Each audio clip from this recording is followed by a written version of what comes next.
खीरीर colour आउ texture तो आपण मैंने जापे खीरीटा केते डेलीशियस होइतिबो खाइबापई। एमिति क्रीमी आउ टेस्टी खीरी बनवा सी भी बिना खुआ बा मिल्क मेड रे।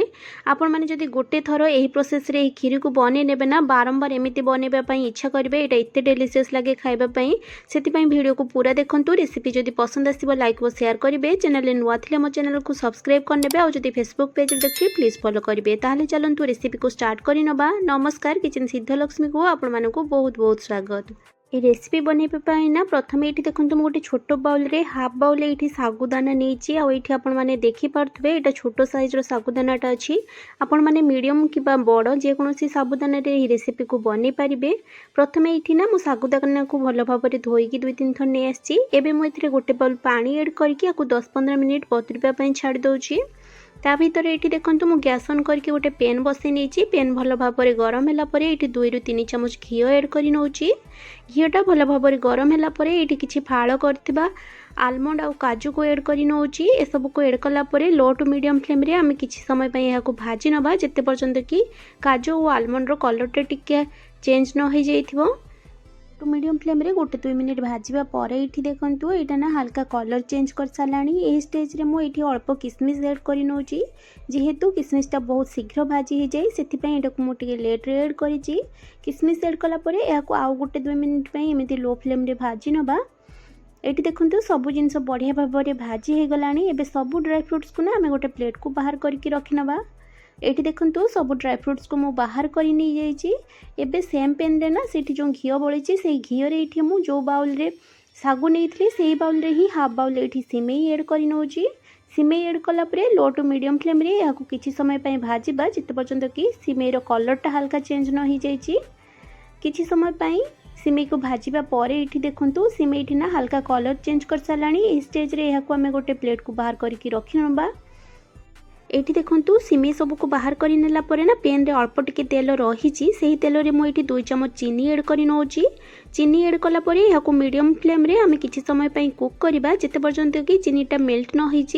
बेसिकाली ये आम चीनी को कैरेमेल करवा जहाँफल खीरी रे गोटे बढ़िया कलर आउ टेस्ट आसो।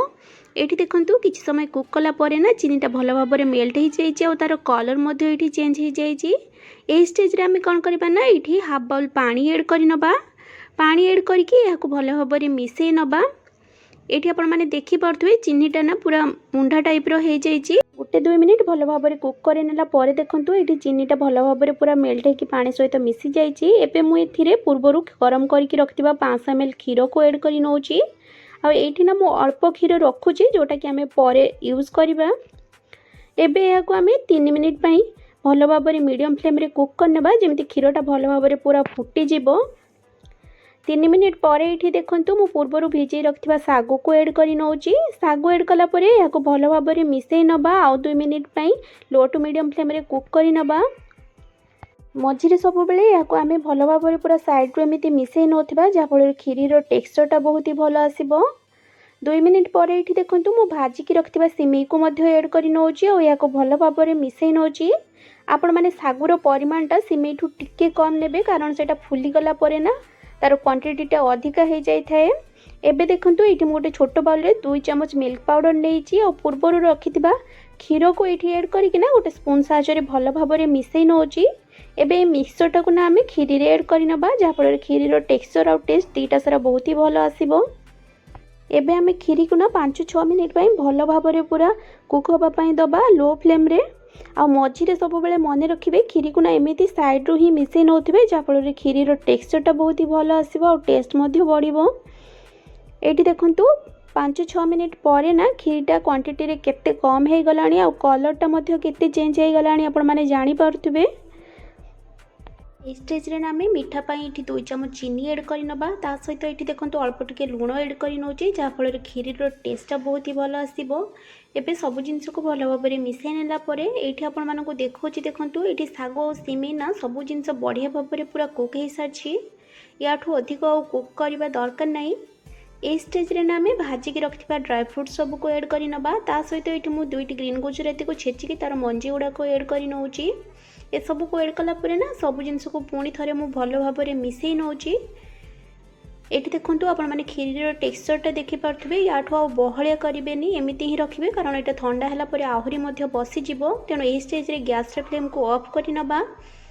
एठी हमर सागो सेमेर मिक्स खीरी सर्व करिया पय बिल्कुल रेडी हो जाइछि। एको आपण माने खाली एमिति डेजर्ट हिसाब रे खाइ पारिबे नहले तो रुटी पूरी परोटा सहित मध्ये खाइ कि देखिबे खाइबा पय बहुत ही डिलीशियस लागिबो। ताहले एही प्रोसेस रे रेसिपी को निश्चय थरे ट्राई करिबे आ केमिति लागिला मते कमेंट सेक्शन रे निजर मतामत जणाइबा पय जमा भी भूलिबेनी। माँ लक्ष्मी समस्तंकर मंगल करंतु एही कामना सहित आज पय रोची पुणी आसीबे आ एको नुवा रेसिपी नेकी सेतेबेले पर्यंत स्टे सेफ स्टे हेल्दी। जय माँ लक्ष्मी।